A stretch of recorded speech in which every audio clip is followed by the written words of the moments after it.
you have probably all seen, otherwise you wouldn't be at the top of your game, the fact that today's Supreme Court ruling just coming out, a tremendous success, a tremendous victory for the American people and for our Constitution. This is a great victory for our Constitution. We have to be tough, and we have to be safe, and we have to be secure. At a minimum, we have to make sure that we vet people coming into the country. We know who's coming in. We know where they're coming from. We just have to know who's coming here. The ruling shows that all of the attacks from the media and the Democrat politicians are wrong, and they turned out to be very wrong. And what we're looking for as Republicans, I can tell you, is strong borders, no crime. What the Democrats are looking at is open borders, which will bring tremendous crime. It'll bring MS-13 and lots of others that we don't want to have in our country. It'll bring tremendous crime. So I will always be defending the sovereignty, the safety, and the security of the American people. That's why I was put here. We're discussing today the funding of the wall, which we very much need. We started the wall. We're spending a lot of energy and a lot of time, and started up in San Diego and other places. It's under construction now. We have $1.6 billion. But we're going to ask for an increase in wall spending so we can finish it quicker. It stops the drugs. It stops people that we don't want to have. And it gives us security and safety. And with that, I think we might just take a quick spin around the room, talk to a couple of the folks.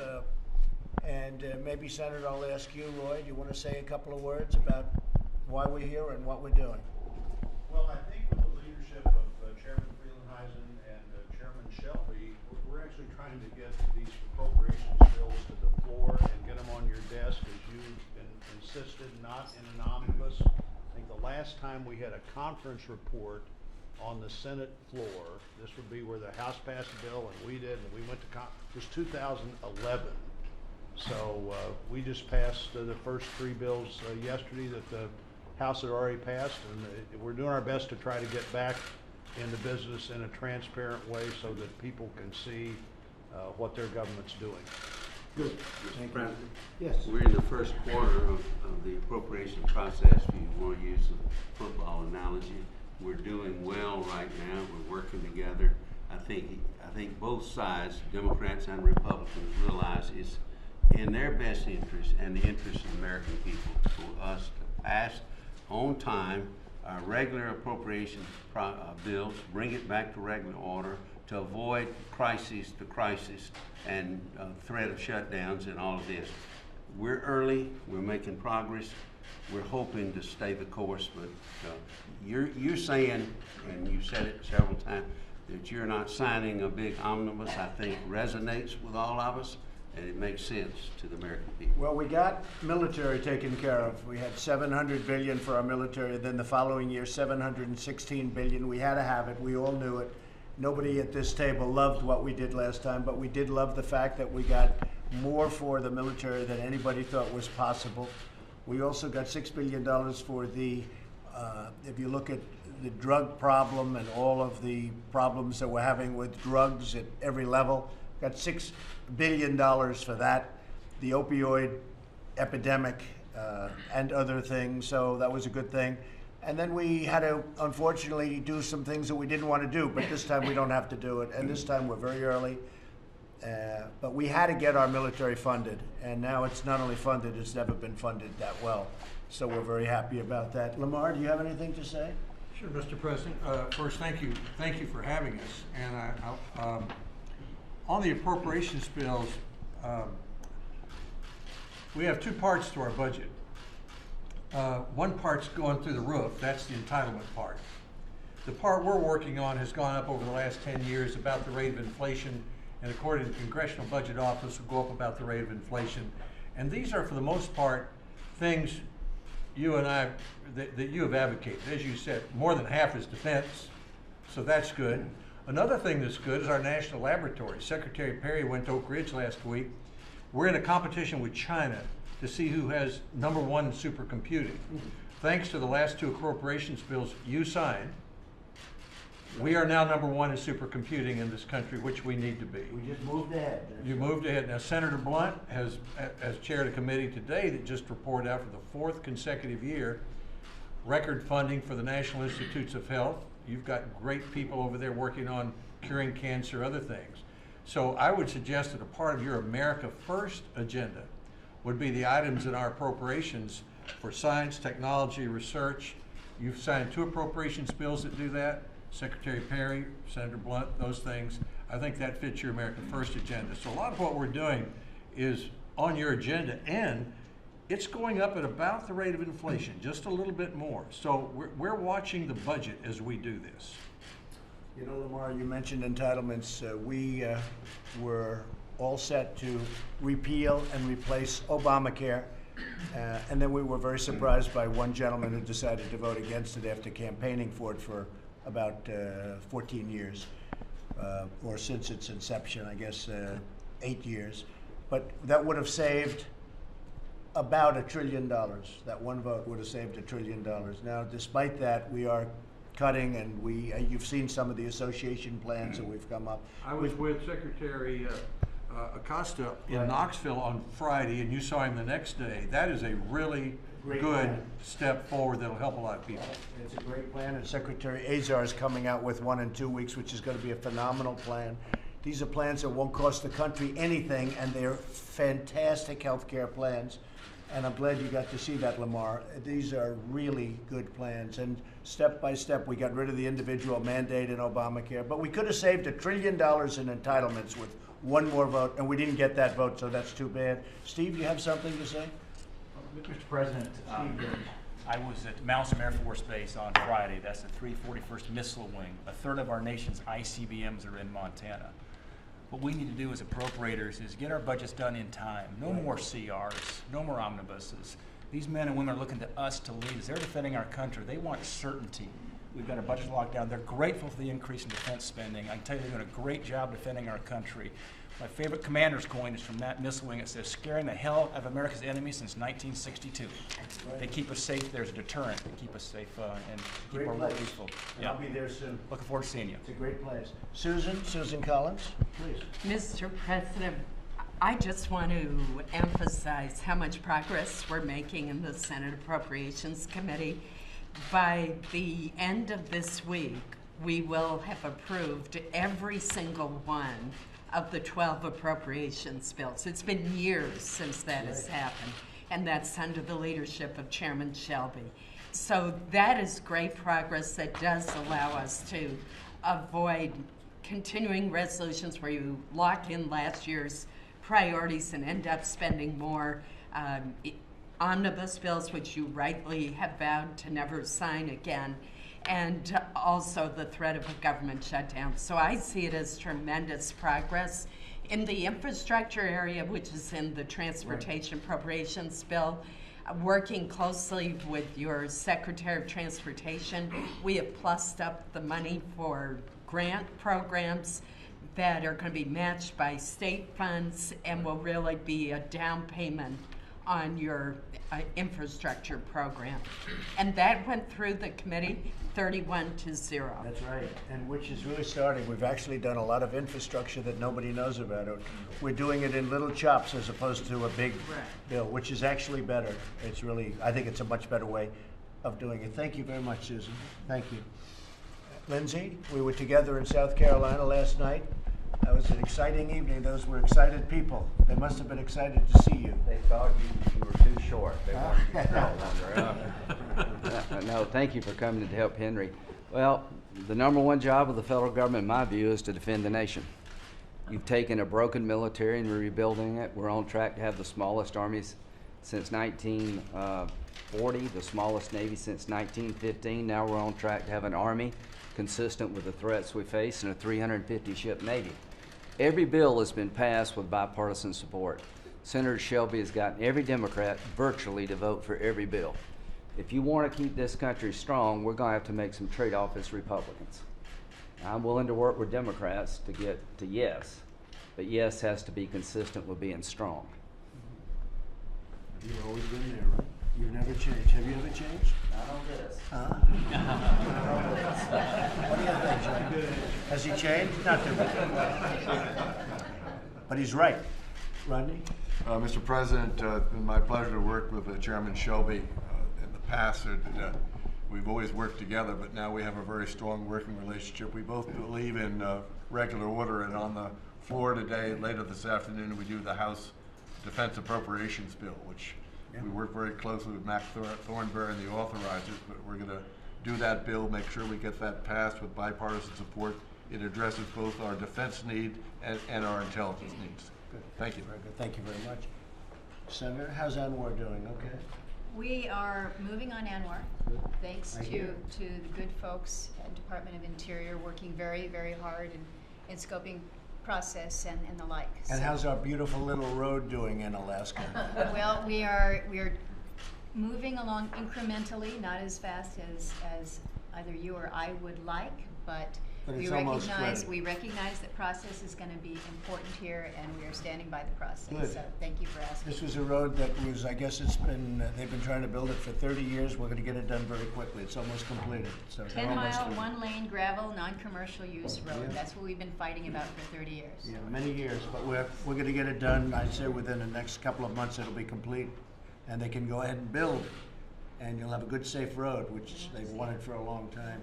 Any statements on this? Just, I want to follow on with the acknowledgement of process. Process is not a very interesting or sexy thing to talk about, but it is so necessary within this legislative process to have some semblance of what we call regular order around here. And that doesn't mean a lot for people on the outside, other than that through a regular order process, there is a level of transparency that comes, so that you can see what you are signing, so that others can see what we have been working towards in terms of priorities.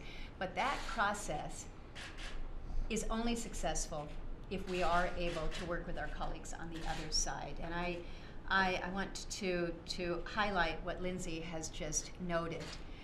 It is exceptional that we have been able to move these bills through. It's absolutely exceptional, and it doesn't come without hard work, and it doesn't come without us standing down off some significant priorities. And believe me, some Alaskans are saying, well, Lisa, I thought you supported this. I do, but I can't in an appropriations process. In order for us to do the business of appropriating, we have got to work with our colleagues on the other side. It means that those who are in the authorizing area need to be working to advance these priorities, whether it's defense or taking care of our public lands. But we have got to be able to work with our colleagues on the other side, sometimes as hard as that is. So thank you for encouraging us to do that, because I think that makes a difference. It's been a very terrific group of people to work with, I have to say that. It's not, we're not finished, but it's been a great group of people. Mario? Mr. President, just very briefly adding to what Senator Collins talked about. I think the American people, and frankly even a lot of our colleagues in Congress, don't understand what the appropriations process is all about. And one of your priorities has been infrastructure. Well, if you look at what we have done through this process, the appropriations process and infrastructure, it is a huge down payment on a priority of the American people, a priority of yours, and a priority of Congress's. So again, it's important to have regular order. I feel optimistic. We are led by our chairman, who has been, frankly, very aggressive about getting the bills done, getting them done on time. But again, it's important to, I think, all of us to kind of let our colleagues know that the appropriations process is the way to get a lot of our priorities done, and done quickly every single year. We're getting our job done, and we thank you for your help. Thank you very much, Mario. Scott, anything? Thanks, Mr. President. I appreciate it. Okay, the camera's going this way, this way, next, so that they will do it. Thanks for your time, and thanks for Thank having you. us here. We Thank you appreciate very it. much. I just want to speak to what the senator was speaking about, and I think we're moving along, and I appreciate the Senate and of course my chairman and the rest of my peers on appropriations and how we're moving along. I just want to caution us and want to make sure that I can't leave the room without stating that we can't have continuing resolutions and government shutdowns when it comes to defense. You've done great work, Mr. President, negotiating, as our folks in this room as well, to make sure that we have the funds needed to have the maintenance and the readiness and the training for our men and women that are out there every day. But the continuing resolutions are absolutely devastating. So we just have to make sure that we're shepherding this process and with our eye always on there to make sure that we don't do that to them again. And we agree. We all agree. Robert? Well, let me just say, your statement last a few months ago about that the omnibus bill has got to stop. That went a long way, and I think that sent a message to our Democrat colleagues that we have got to move forward with this, get the bills done, and not waste the taxpayers' money. So your statement in saying that no more, I think that's gone a long way. And we're sticking around in August, right? Yes. We're sticking around in August, so a lot of work is going to be done in August, hopefully. But we've made a lot of progress. Look at Roy. Unless we can get things done earlier. Well, That's the goal. that could We be can get things possible. done earlier. But we have to get some appointments done. We have to. Tom?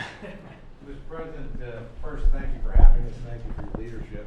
I think probably all of us around this table would say defense is the number one priority, the number one bill. It's probably the only reason why you signed the omnibus. But I think I'm actually sitting next to the key to getting defense. We know for us as Republicans, defense is number one. Quite honestly, for Democrats, labor, health and human services, and education tend to be number one. And I think they'll hold you hostage in the Senate until we move this. And if we could move them somehow together, I think, and that, by the way, is 2/3 of the discretionary spending of the United States is in those two bills. I think that's what we should do. Well, it would be nice if we could work better with the Democrats, if they could work better with us, and we'll see what we can do. Because really, the whole campaign is based around resist, the word resist. And ours is based around getting things done, the proper things. And, the reason I am so happy with, if you look at Omnibus, we all hated it in one way, but in another way, it was a miracle. That for years we've been hearing about our military. And when do we need a stronger military than now? We have to have it. Hopefully we'll never use it. But if you don't have it, that's when you're going to have to use it. Mr. President, in that bill, to your credit, 61% of the spending in that omnibus was defense. And then if you throw in veterans, you're at better than 2/3. And then you throw in homeland, you're at better than 70%. So most of that bill really was priorities that you fought for. And we were out of the old 1-for-1. We have to give them $1 of domestic spending for every dollar we did for defense. It was a huge victory. Well, I just have to say, getting VA accountability approved last year, getting VA choice, nobody thought that would ever happen. That's been looked at for 30 years, 35 years? VA choice, where you're on a line and it's a long line and you go see a doctor. And we pay for the doctor for our veterans, our great veterans. And it's less expensive. You have people standing on a line so long that literally they have a minor problem and ends up being terminal because they can't even get to see a doctor. Those days are over. So nobody thought we were going to get VA accountability. Nobody thought we were going to get VA choice. That's been talked about for many years, 35 years, and it never happened, and now we have it. So it's all good stuff. Fellas, go ahead. Yes, I just echo what everybody else said. I think, as Senator Shelby said, we're in the first quarter, we're driving, we're making good headway. The idea that you get into March and the fiscal year started in October and you still don't know what your budget is makes no sense at all. And it doesn't matter if you're talking to defense, it doesn't matter if you're talking to any of the cabinet agencies. Again, they all say the same thing. The continuing resolutions make no sense, they cost money. And so I think the good news is we're all working very, very hard to get this thing done. There's been a lot of teamwork. There really has been great teamwork. Not perfect agreement, but pretty good. I'd say pretty good. We're going to ask for some additional money for the wall and border security, and I think it's probably deserved. But we need border security. We have to have it. And we're going to run on border security. They're going to run on open borders, and nobody wants open borders. Please. Mr. President, I want to especially thank you for your push on opioid abuse. We're losing 64,000 people a year to opioid overdoses. We've made some progress on reducing the pill part of the problem, But unfortunately, in the meantime, the heroin pickup has more than taken the place of the reduction in pills. And all of that is coming from Mexico, along with fentanyl. And with heroin laced with fentanyl, the user has no idea of the dosage. And consequently, we have so many deaths, overdose deaths. So thank you for your work on opioid, on the problem, especially on closing that border. And we hope that that takes place, and we want to be of help in that regard. Well, thank you. And even the fentanyl now is coming, it used to come directly here, and now the fentanyl is coming through Mexico too. So we're going to close up that border. We're going to do what we have to do. Everybody understands it. Martha? Well, thank you, Mr. President, for having us. And Alabama seems to be well represented in this room today. So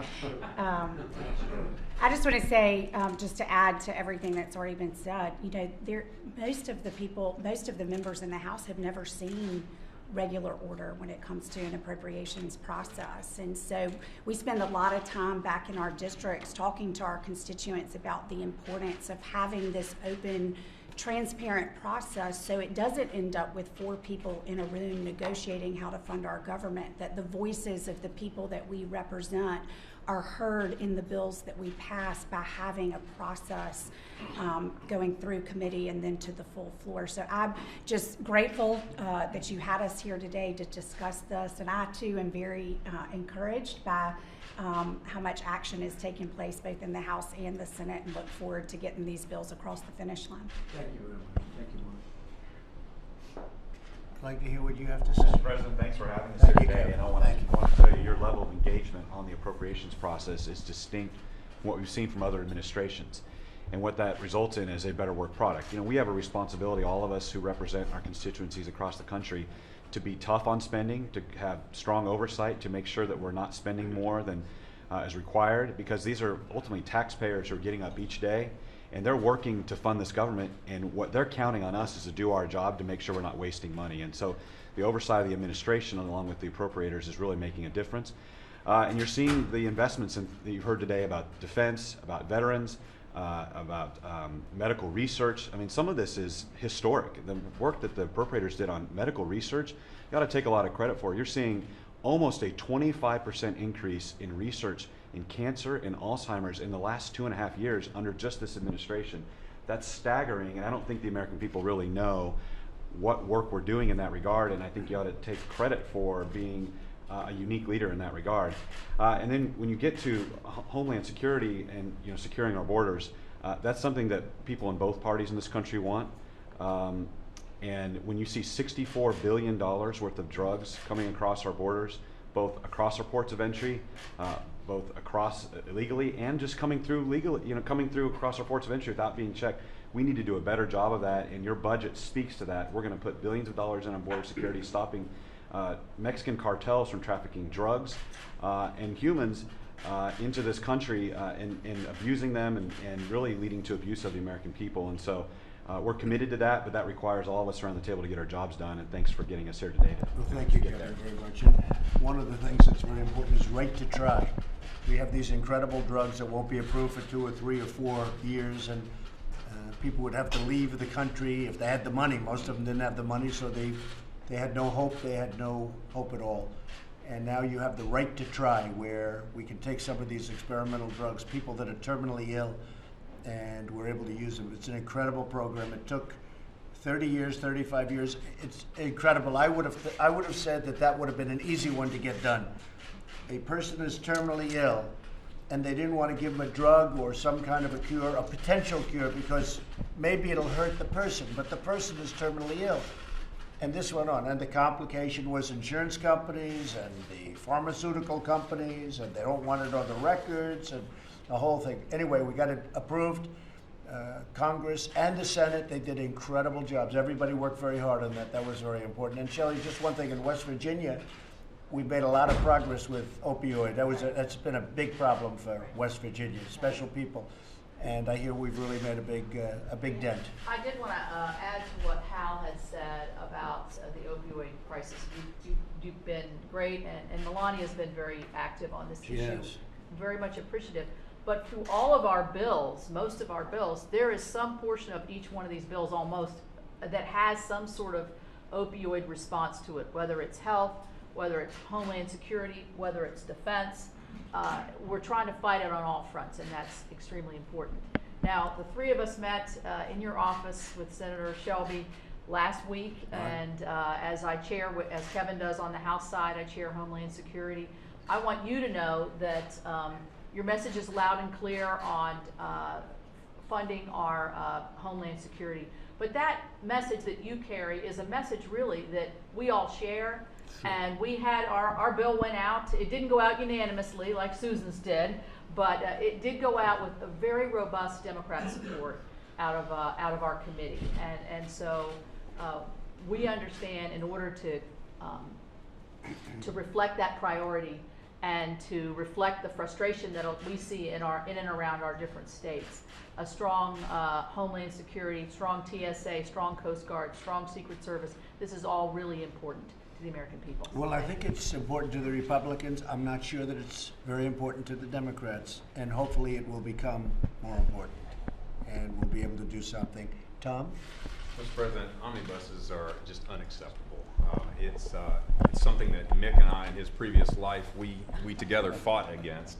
So thank you for recognizing that. It lacks transparency. Negotiations are not including members or the American people or the administration. So we'll work through that. Thank you for that. But there's a different frustration that we've recognized, and that's the fiscal condition of our country. The American people are really upset with $21 trillion in debt and the $1 trillion deficit. I agree. So you should know that the subcommittee I chair, we took a different direction, and we decided that just because you can spend money doesn't mean you should spend money. So we have saved $585 million and put it in a fund called the Fund for America's Kids and Grandkids that cannot be spent unless we are deficit neutral, to show that we're serious about this. And I want to thank Mick for his assistance, OMB, and your team has just been great to work with. But no, there's a group in the House that's ready to cut spending. And you know, I'd like you to take a look at the penny plan, because as small as it sounds, it's a very effective plan over a 5-year period. If you can cut 1 penny out of $1, and then the next year another penny out of $1, and I can't imagine these great secretaries that we have can't cut a little bit, but I would like you to look at that, if that's possible. Maybe, Mick, you can take a look at it. Yes, sir. Anything to say? I'll be real short. We need the border security money. That's what we need, border security. We gotta get going. A lot of bad things are happening, and I think we're doing it incredibly well. We have no tools. We have bad laws.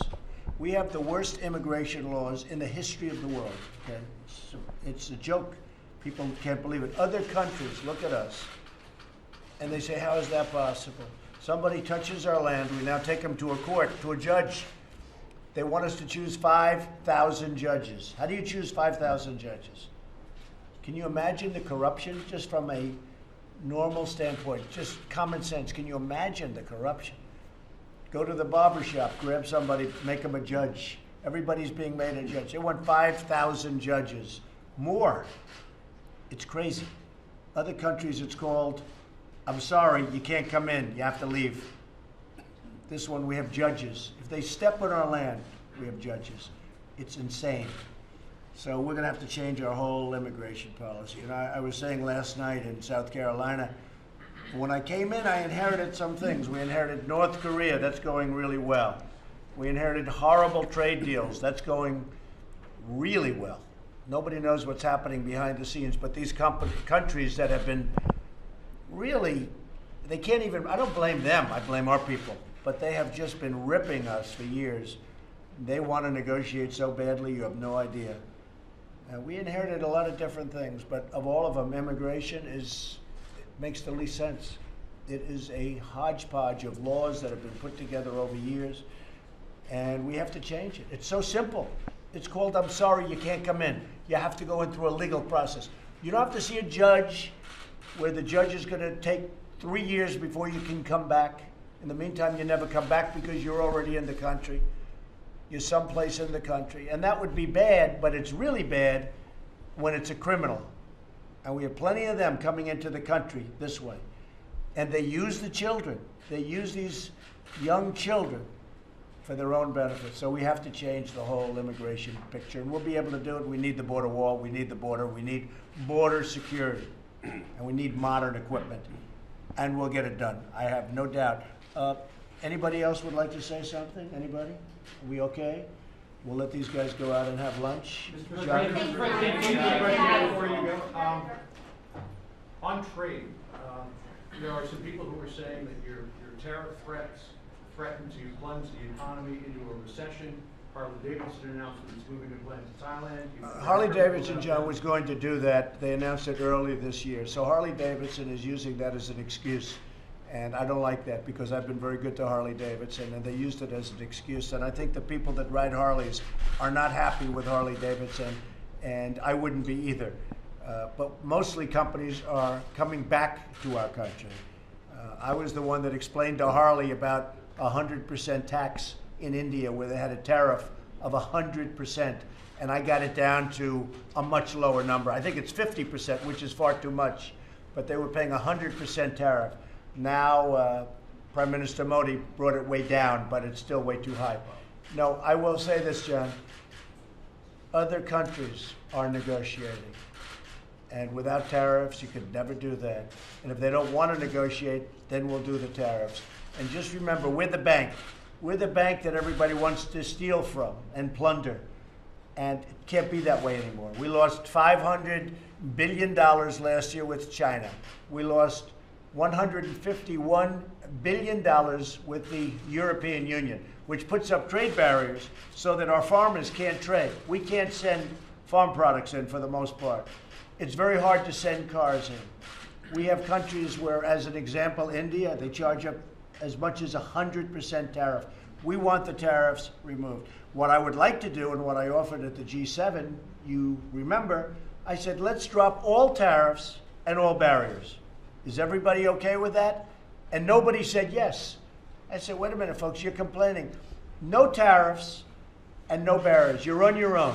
Let's do it. And it was like they couldn't leave the room fast enough. And what do you say to people who say it's a risky business here, you could tip the economy into recession, and then what do you plan to do later this week? We're so high up.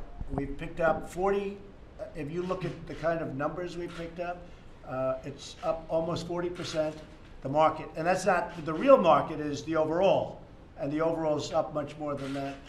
But we picked up about $8 trillion in value doing what we're doing. Now, we've got a little bit of uncertainty because of trade. To me, there's no uncertainty. And to other people that happen to be smart, there's no uncertainty. But we can't allow the European Union to take out $151 billion out of the United States. We can't allow Mexico to have a NAFTA deal that gives them over $100 billion. And I call it profit. You know, you can divide that up any way you want to do it. I call it profit. We can't allow Mexico to take $100 billion. We can't give China anywhere from 375 to 100 to 500. It's 375, some people, depending on your formula, $375 billion. It could be $504 billion. It's a tremendous amount of money being taken out of our economy. We have to straighten it out. Now, what's happening? We put steel tariffs on. Our steel industry is going through the roof. U.S. Steel just announced they're expanding or building 6 new facilities. Last night in South Carolina, right? Go ahead, Georgetown Steel. The factory's been closed, the plant's been closed. How long, Lindsay? Well, about 3 years, but what's interesting is a British company, a steel manufacturer in Britain, bought Georgetown Steel to make steel here. Right. Solar panels. We put tariffs on solar panels, 30%. They were all being made in China. We had 32 different factories. Now they're starting to open again. Plants, new plants, because solar's pretty new technology. We had 32. We had 2 that were open. Everyone else was closed because of what happened and what came in from other places, in particular China. And now we have 7 that are opening, and many more are considered. And the 2 that were dying, they were going to close, they're thriving right now.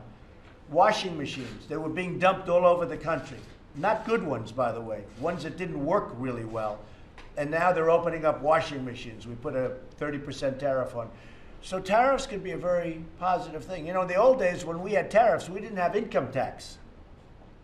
When people wanted to come in, you look at the days of McKinley and some others, when people wanted to come in, they had to pay a price. When they want to come in and raid our treasury, they had to pay a price. We didn't have income tax. You didn't need income tax. We didn't have debt. So we're doing this, I will say, in every instance, every country, any country that you can mention has been extremely nice, even less to the media probably, but extremely nice. They want to negotiate a deal. So, and we're open to that. We're open to that. But it's going to be very strong. We are putting on tariffs on certain industries. We can't lose our steel industry. Our steel industry was ready to go out of business. It was at the bottom. Our aluminum industry was ready to go out of business. Now the steel industry is thriving. Think of it, United States Steel, first time in 35 years, they're actually expanding. It's going up. They're building new places. Georgetown Steel closed for 3 or 4 years. They announced yesterday they're opening up their plant. It's been closed for 4 years, I think they said, in South Carolina. No, we're doing the right thing, 100%. And you know, you have them on both sides. Some people agree, some people don't agree. The bottom line is countries are coming back now to negotiate, including European Union wants to negotiate. Because if they don't, we're going to tax their cars. They send Mercedes in. They send BMWs in. They pay almost no tax. When we send cars to the European Union, they charge us a tremendous tax, 5 times greater than what we charge them. But more importantly, they don't want our cars. They have a barrier. We don't want your cars. But if you do get it in, you're going to pay a tax. With China, if we send a car to China, they charge us a 25% tax. So we make a car, we send it to China, we want to compete. That's not free trade. That's stupid trade. So we send 25% tax. When they make a car in China and they send it here, we charge them 2.5%. Okay. So we get 2.5%, China gets 25%. That's not fair, that's not free, that's just stupid. Mr. President, Okay. does the Supreme Court What are you ruling... looking at in terms of Chinese investment restrictions? I think you've got an announcement. Well, it's not just Chinese. It's we don't want people coming in. Hey, look, we are a very smart country. We have the most incredible people in Silicon Valley. We don't want China and other countries. It's not necessarily or particularly because they covered it incorrectly. They had either a leaker that didn't exist or a leaker that didn't know his business very well. But they gave it to Bloomberg and they gave it to, I believe, the Wall Street Journal. And it was either a bad leak by somebody that didn't know, but probably they just made up the story. There was no leak. I've been a long term, I'm not sure if my political friends would agree, but I think a lot of leaks aren't leaks. They're made up by the writers. They don't exist, the leak. But this was a leak that was just off. We want to have our jewels. Those are our great jewels. That's like United States Steel from 70 years ago, these companies. We have to protect these companies. We can't let people steal that technology. We have the greatest technology in the world. People copy it and they steal it. But we have the great scientists, we have the great brains, and we have to protect that. And we're going to protect it. And that's what we were doing. And that can be done through CFIUS. We have a lot of things we can do it through. And we're working that out. But the bottom line is we have charged a very substantial tax to some people. They are coming back to negotiate. And frankly, if they don't negotiate, I'm okay with that because I'd rather get the tax. Okay. Any other questions? The Supreme Court ruling mean they're going to go ahead with the ban? So the Supreme Court ruling was a tremendous victory for this country and for the Constitution. The Supreme Court ruling was a tremendous victory for our country. Will you go ahead with it, sir? Of course. What do you think? I wouldn't go ahead with it. Does it embolden you about also to the idea of deporting people without due process as well? Do you think? We have to find a system where you don't need thousands of judges sitting at a border. Other countries look at us and they think we're crazy. They say, what kind of a thing is that? They have countries where they have no problem with people pouring in, and you have countries where people do want to go in. And if you look at the European Union, they're meeting right now to toughen up their immigration policies because they've been overrun. They have been overrun. And frankly, a lot of those countries are not the same places anymore. And I'm sad to say it, and I said that at the G7. They are not the same places. But we had a tremendous victory today, and we greatly appreciate it. We needed it as a country. That was a big victory for, and I can tell you everyone at this table is very happy about it, but that was a big victory for our country. Do you Okay? consider that the final word, sir? Well, I think it's pretty much the final word. It's Supreme Court. You know, we went up and we'd win it, we'd lose it. We just waited for the Supreme Court. Yeah, that's the final word. That's Supreme Court. Now, do I want to go in with a different one and maybe a different variety? I don't think there's any reason. It's a very strong victory. Very strong. How much are you looking at in terms of wall funding? You said you wanted an increase. Do you have a figure? Well, we're spending 1.6 billion now. There's a plan for another 1.6 billion, but I'd like to ask this room if we could increase it. I think in light of what's happened with the drugs, with the human smuggling, with all of the problems, we have to have the wall. We have to have the wall. You know, in the walls, you have ports of entry. You have ports of entry. That's where people come through. And they can come through legally. And by the way, I want people to come into our country because our country is doing so well. And we have companies moving into our country like at numbers that nobody's seen in a long time. We need workers. So I want people to come in. They have to come in through the merit system. They have to come in so that they can help our country and these companies. In Wisconsin, you have Foxconn, one of the great companies of the world. They make the laptop for Apple and iPhones and a lot of things. And they're building a tremendous plant right now in Wisconsin. They need workers. I have to let people come in. But they have to come in through merit. They have to be people that can love our country and help our country. Okay? Thank you all very much.